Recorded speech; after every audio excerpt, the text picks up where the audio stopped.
Friends, আবার আমি এসে গেছি নতুন ভিডিও নিয়ে।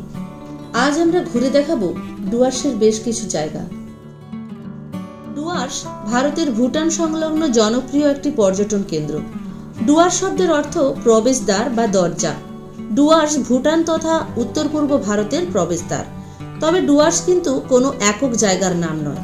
পশ্চিমবঙ্গের দার্জিলিং, জলপাইগুড়ি, আলিপুরদুয়ার, কোচবিহার এবং আসামের ধুবড়ি, বরপেটা, কোকড়াঝাড় ও গোয়ালপাড়া ও বগাইগাঁও জেলা নিয়ে ডুয়ার্স অঞ্চল গঠিত। পূর্ব হিমালয়ের পাদদেশে অবস্থিত ডুয়ার্সের বাসিন্দারা বাংলা, অসমিয়া এবং নেপালি সহ প্রায় 138টি ভাষা ও উপভাষায় কথা বলে।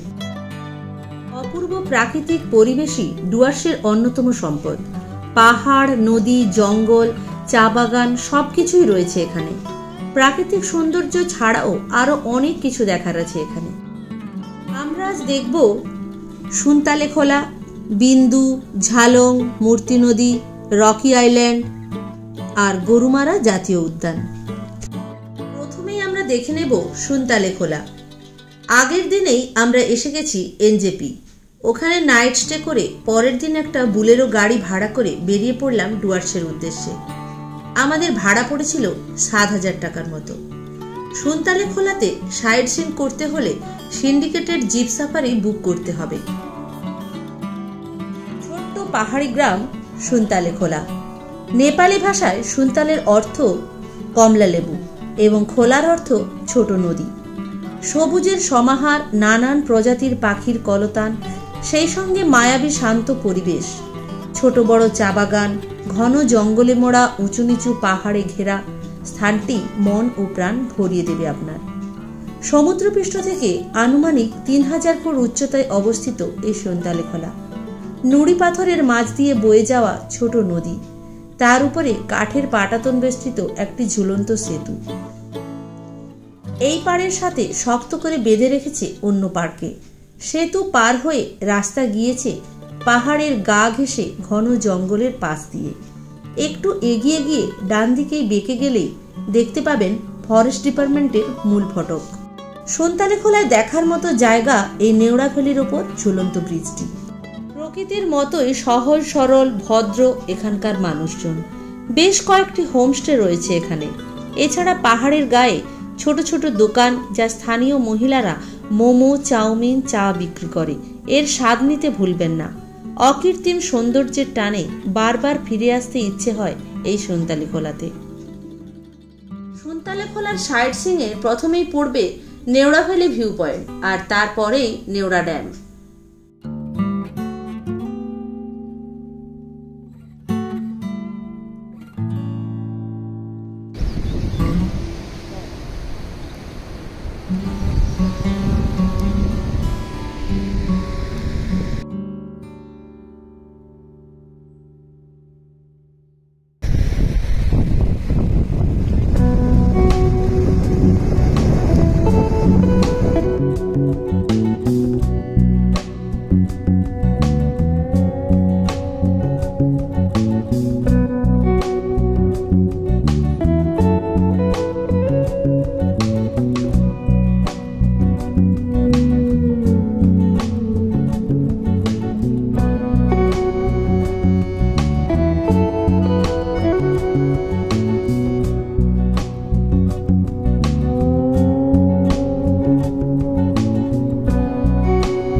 এবার চলেছি প্রকৃতির সৌন্দর্য উপভোগ করতে করতে সুনতালেখোলার সেই ঝুলন্ত ব্রিজ দেখতে। আর এদিকে গাড়িতে বাজছে নেপালি গান। নেওড়া ভ্যালি নদীর ওপর এই ব্রিজের সৌন্দর্য উপভোগ করে গেছেন বিখ্যাত সঙ্গীত শিল্পী অরিজিৎ সিং।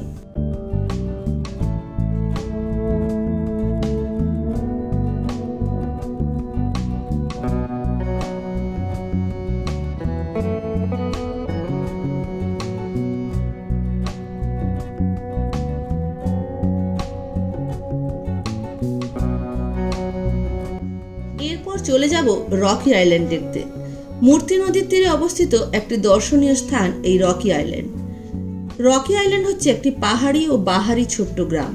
মূর্তি নদী পাহাড় থেকে আছড়ে পড়েছে যেখানে, ঠিক তার পাড়ে গড়ে উঠেছে এই ছোট্ট গ্রাম। এখানে থাকার জন্য 2-3টে হোমস্টে আছে, চাইলে আপনারা এখানে থাকতেও পারেন।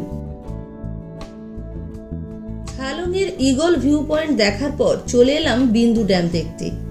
এটি পশ্চিমবঙ্গের বিন্দু গ্রামে অবস্থিত, যার একদিকে ভুটান আর একদিকে পশ্চিমবঙ্গ। 2000 সালে এই ড্যামটি নির্মাণ করা হয়।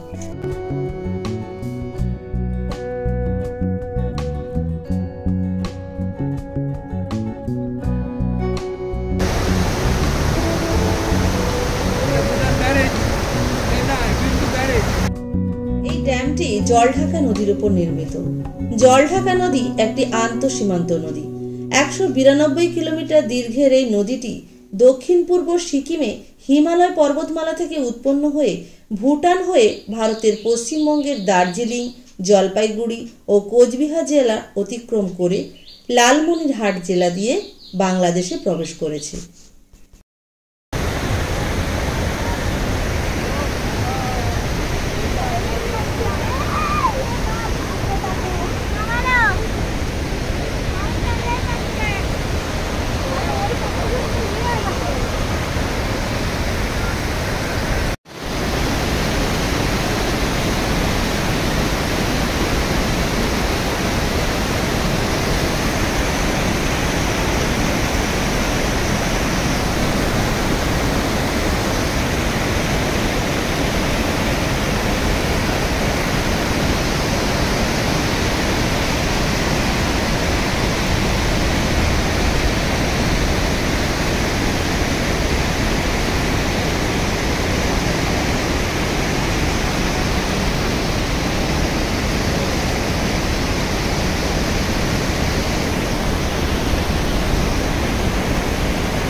ড্রাইভারদা আমাদের সামসিং টি গার্ডেনের পাশ দিয়ে নিয়ে গেলেও সেখানে না নামিয়ে নামালেন বড়দিঘি চা বাগানে।